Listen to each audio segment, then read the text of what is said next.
제가 그 하이퍼서미아를 처음 경험한 것은 1983년도 제가 전공의 때 처음 경험을 했었고, 그동안에 이제 뭐 우리 이 온열 분야가 그동안 한 10년 동안 침체해 있었는데, 최근에 이제 온코서미아 장비라든지 새로운 장비들이 이제 개발되면서 다시 이제 붐이 일어나는 그런 상황에 있는 것 같습니다. 그래서 제가 이런 새로운 장비들을 다시 한번 이제 공부를 좀 해야 되겠다 생각하면서 이제 이 온코스미아를 살펴보니까 이게 상당히 처음에는 이해가 안 가더라고요. 그래서 기초서부터 좀 다시 공부를 좀 해야 되겠다 이렇게 생각하면서 그동안에 좀 공부한 것들을 간략하게 말씀드리고자 합니다. 그리고 그 바이오로지 부분은 우리 송창훈 교수님이 전문가이시고 또 다른 분들도 아마 언급할 것 같아서 저는 피직스 분야만 좀 말씀을 드리도록 하겠습니다. 오늘 말씀드릴 거는 이제 그 RF 온코세미아가 이제 RF를 이용해서 온열 효과를 누리는 건데, 마이크로웨이브 파라든지 RF 파는 결국 전자파이고, 그래서 전자파가 어떤 것인지 좀 말씀드리고, 그 다음에 이제 이 전자파가 어떻게 만들어져서 또 어떻게 이용되고 특징들이 뭔지, 그리고 실제로 이런 마이크로파나 또 RF가 어떻게 히팅돼서 우리 인체에 열 효과를 가져오는지 그에 대해서 좀 말씀드리고, 그 다음에 이제 서멀 유니트에 몇 가지가 있는데 이것을 좀 말씀드리고자 합니다. 그리고 이제 우리가 잘 알고 있는 뭐 테크닉이나 서머메트리에 대해서 좀 말씀드리고, 특히 마지막으로 이 온코서미아의 바이오 피지컬 특징들이 어떤 것들이 있는지 좀 살펴보고자 합니다.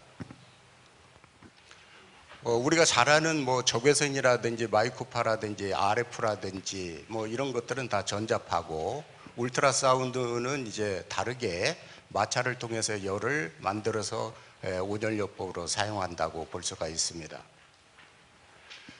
그래서 이 전자파는 우리가 잘 쓰고 있는 지금 라디오파나 마이크로파, 또 적외선, 또 가시광선, 그 다음에 자외선, 엑스레이, 감마선 이렇게 이런 스펙트럼을 다 가지고 있는데, 웨이브랭스를 보면은 라디오파는 웨이브랭스가 굉장히 저렇게 10의 3승 이상으로 깁니다. 그리고 마이크로파는 10의 마이너스 2승, 그 다음에 이제 엑스레이 감마선으로 가면은 웨이브랭스는 짧아지면서 프리퀀시는 증가하는 그런 양상을 보이고 있고, 이런 그 전자파가 전파됐을 때에 상대 어떤 물체에 영향을 미치는 그런 그 서멀 이펙트를 보면은 라디오파는 이게 에너지가 거의 뭐 없기 때문에 상대 물체에 서멀 이펙트는 그렇게 많지는 않습니다, 이게. 그리고 마이파는 이제 약간 있고, 방사선 치료에 이용하는 엑스라인이나 감마라선은 그 가지고 있는 이 에너지가 상당히 높은 에너지를 가지고 있습니다. 그래서 마이크로파의 특징 세 가지는 웨이브를 가지고 있다는 거하고, 그 다음에 에너지를 가지고 있다는 거하고, 빛의 속도와 같은 그런 속도를 가지고 있다 하는 것이 특징이라고 볼 수 있습니다. 이 전자파가 우리 인체라든지 어떤 물체에 전파됐을 때, 전달됐을 때 이온화 현상을 일으키는 거하고 이온화를 일으키지 않는 전자파가 있습니다.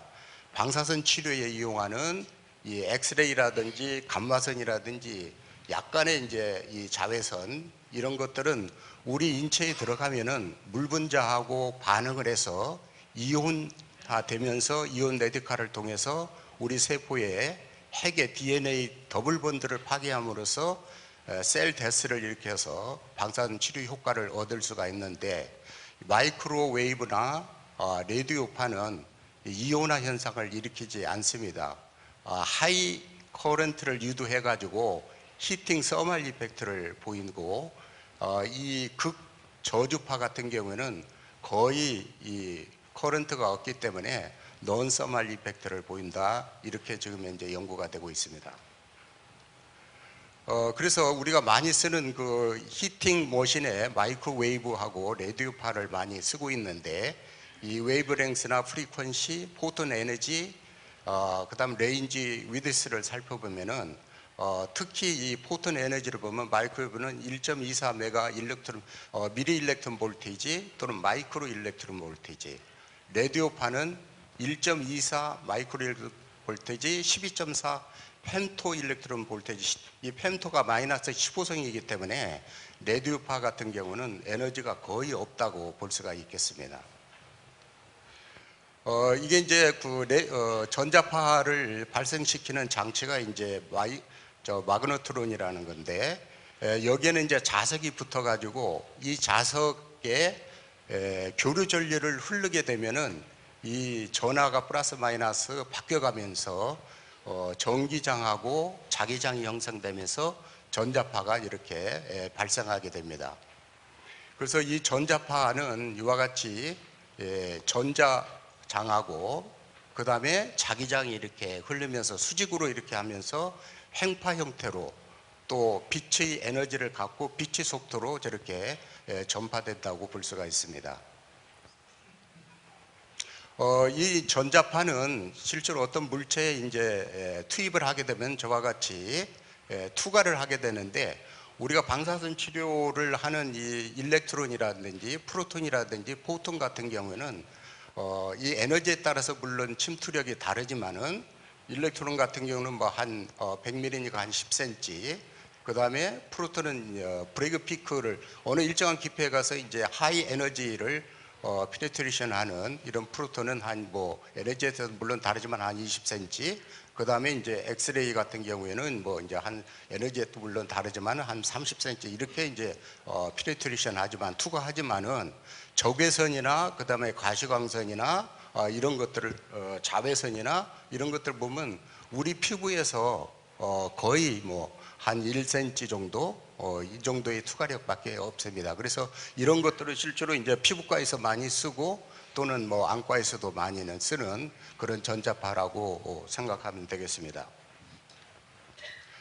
그래서 우리가 많이 쓰는 그 히팅에 쓰는 이 마이크로웨이브나 RF의 그 투과력을 보면은 마이크로웨이브 433MHz를 보면 한 8cm 정도까지 들어가고, RF 13MHz짜리 우리가 온코소미아 13.56MHz인데 피네트레이션 파워를 보면은 이 한 50%가 한 9cm 정도 투과하는 거고, 울트라 사운드는 이제 저런 현상을 보입니다.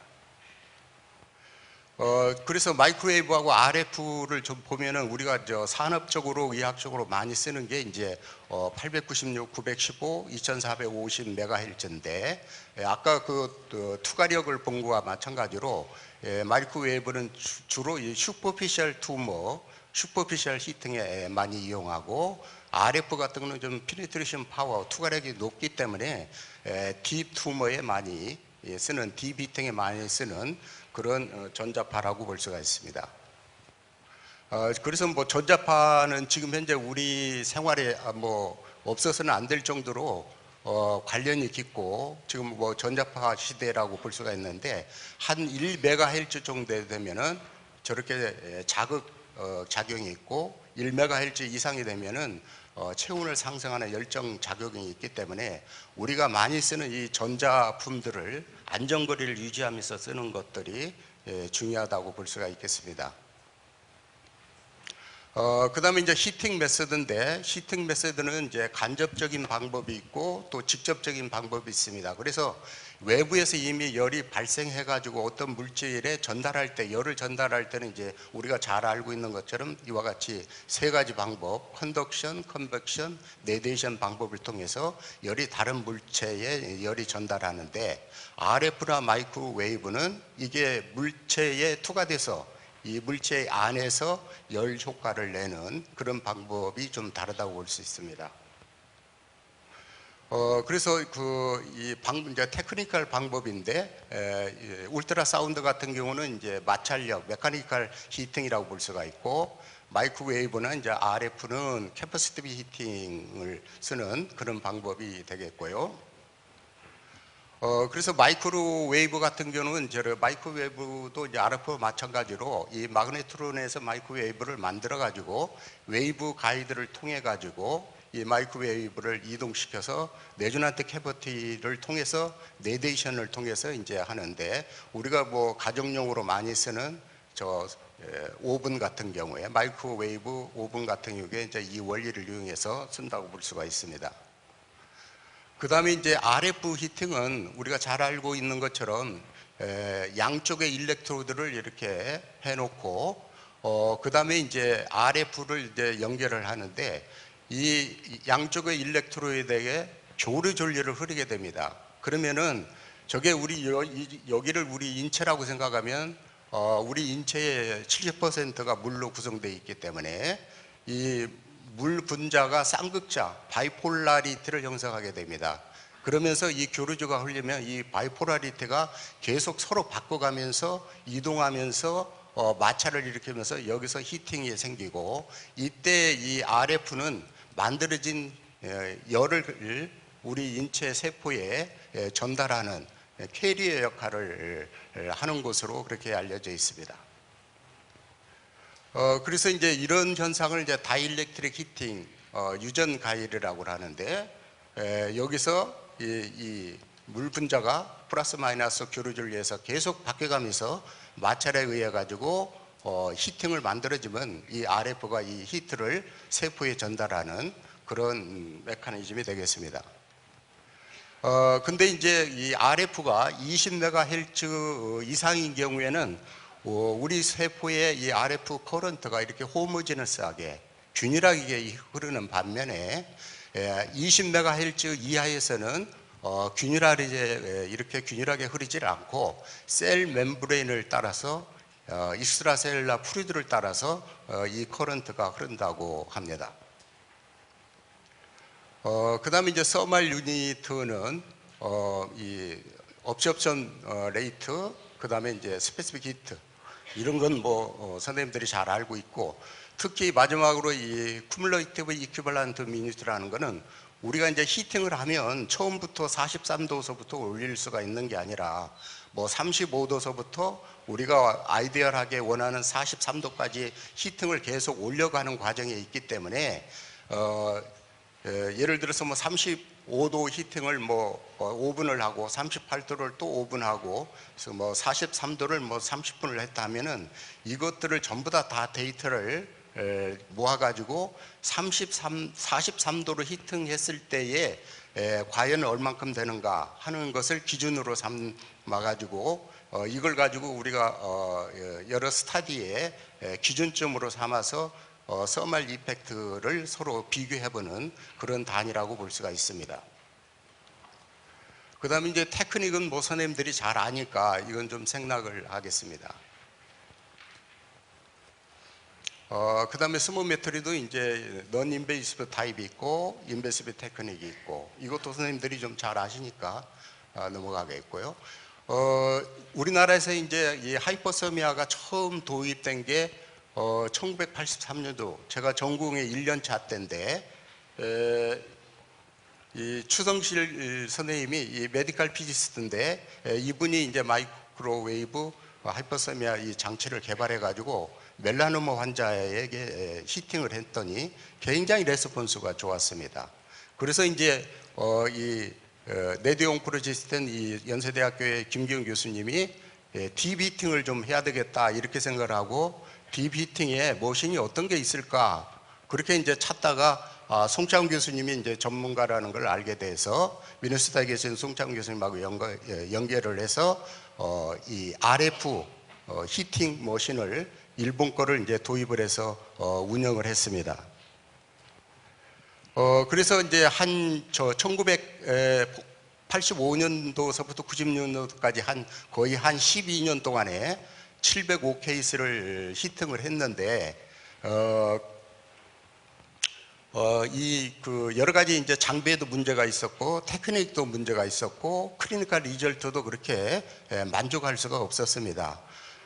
그래서 12년 동안 운영했던 김기현 교수님의 이제 소감이 이 바이오로지컬 이펙트는 굉장히 좋은 것 같은데 이 피지컬 디바이스, 머신이라든지 테크닉이라든지 이런 것들이 좀 만족스럽지가 않다.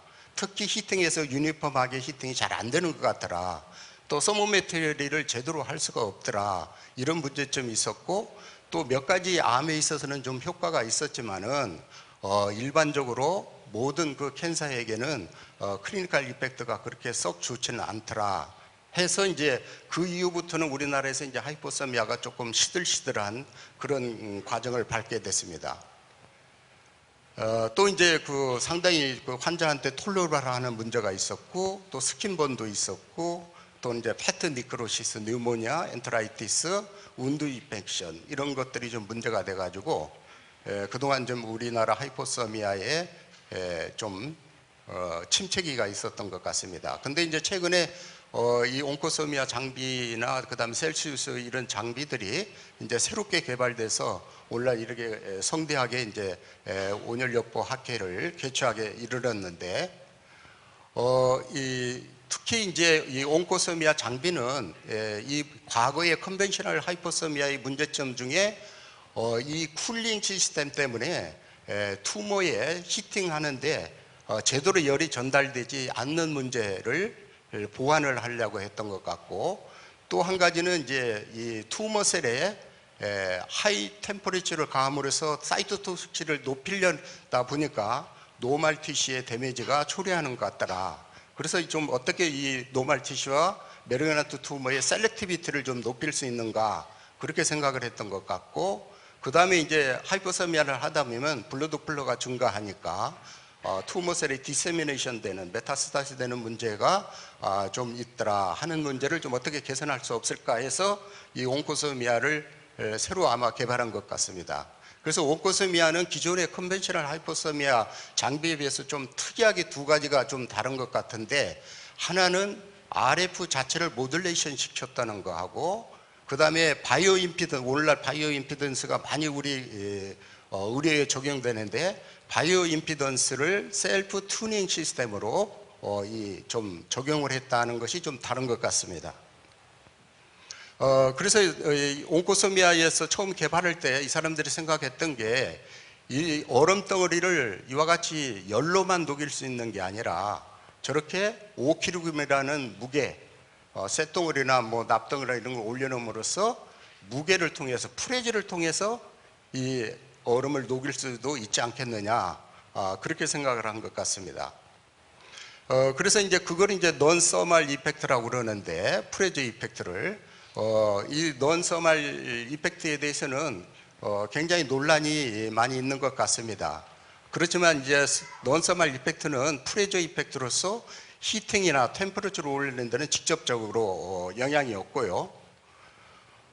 근데 이제 이 넌 서멀 이펙트 중에서 이 슈완이라는 분이 일렉트리컬 필드를 셀에다가 저렇게 자극을 해보니까 셀 자체에 저런 영향을 미치더라 해서 이제 넌 서멀 이펙트가 있다는 것들을 증명했습니다. 근데 이제 대표적으로 이제 그 온코소미아 하나의 특징인 이 RF를 모듈레이션 해서 프레저 이펙트를 높이는 거는 저와 같이 이제 이 프리퀀시를, RF 프리퀀시를 시그널을 혼합을 시켜 가지고 이 앰플리튜드, 이 폭을 갖다가 저렇게 변화시켜 가지고 저것이 하나의 노이즈 현상으로, 아주 시끄러운 노이즈 현상으로서 프레저 이펙트를 높이려는 그런 연구를 했던 것 같습니다. 그래서 이제 모듈레이트드 RF는 프레저 효과가 있어 가지고 저와 같이 서멀, RF가 서멀 에너지를 같이 가져가면서 프레저 이펙트를 동시에 효과를 누리기 때문에 이게 강력한 효과를 통해서 저와 같이 프레저가 해머 드릴과 같이 파워풀하게 셀 멤브레에 작용한다. 그렇게 이제 설명을 하고 있는 것 같습니다. 그래서 이제 기존의 하이포서미아는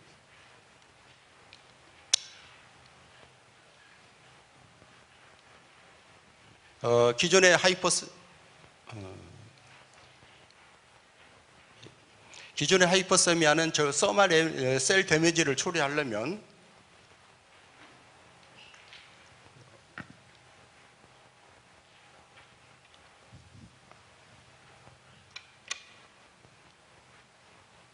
누가 좀 봐주실래요? 이거?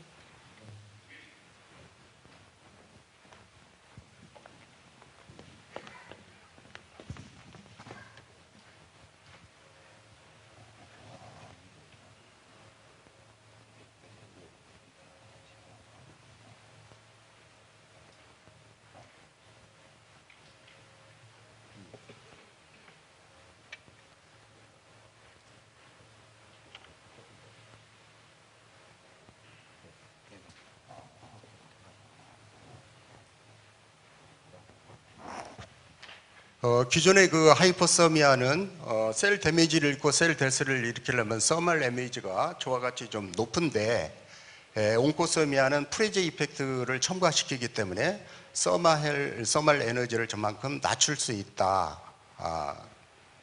그렇게 지금 설명을 하고 있습니다. 그래서 실제로 이제 모듈레이트 RF 썼을 때하고 안 쓸 때의 셀 데스 에이팝토시스 결과를 보면은 이 모듈레이트 RF를 썼을 때에 하이퍼서미아 이후에 한 20시간 이후에도 이 에이팝스가 증가하는데, RF를 안 쓸 때는 20시간 이후에는 에이팝스가 감소하는 것으로 그렇게 실험 결과를 보고하고 있습니다.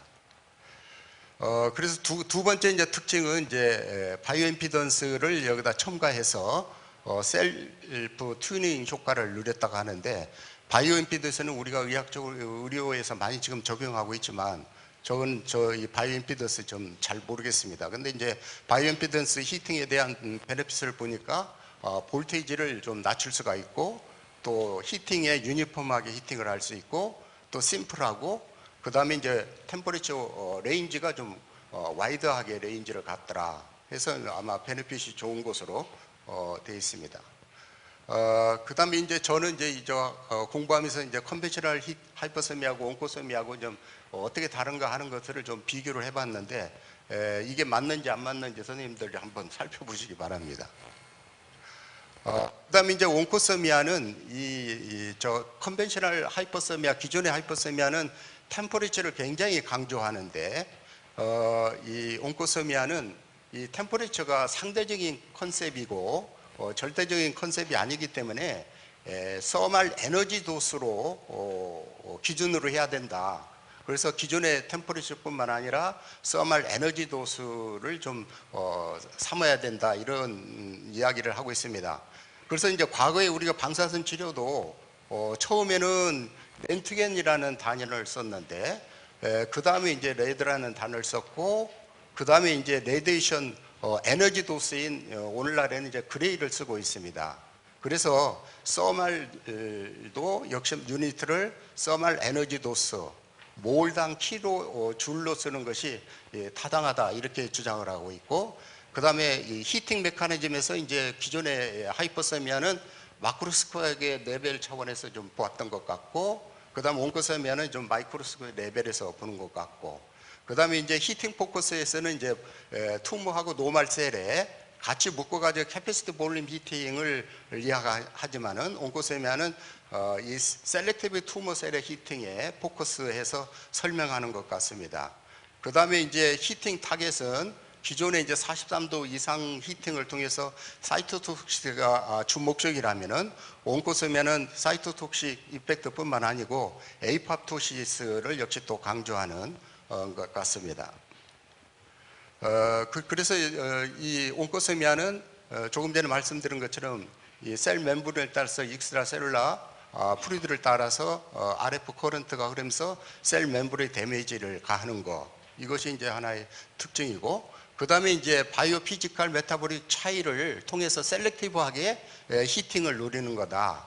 그래서 첫 번째는 이제 메타볼릭 디퍼런스, 노멀 셀하고 투모 셀의 메타볼릭 차이에 의해서 워버그 이펙터는 투모 셀의 메타볼 레이트가 높으니까 여기에 따라서 좀 셀렉티브하게 히팅을 할 수 있다. 그 다음에 이제 이 메타볼릭 높은 투머 셀이 다이렉트 이펙트가 역시 전달 효과가 높습니다. 그래서 히팅 이펙트가 더 높은 거기 때문에 그거에 따라서 좀 투머 셀에 셀렉티브하게 할 수 있다.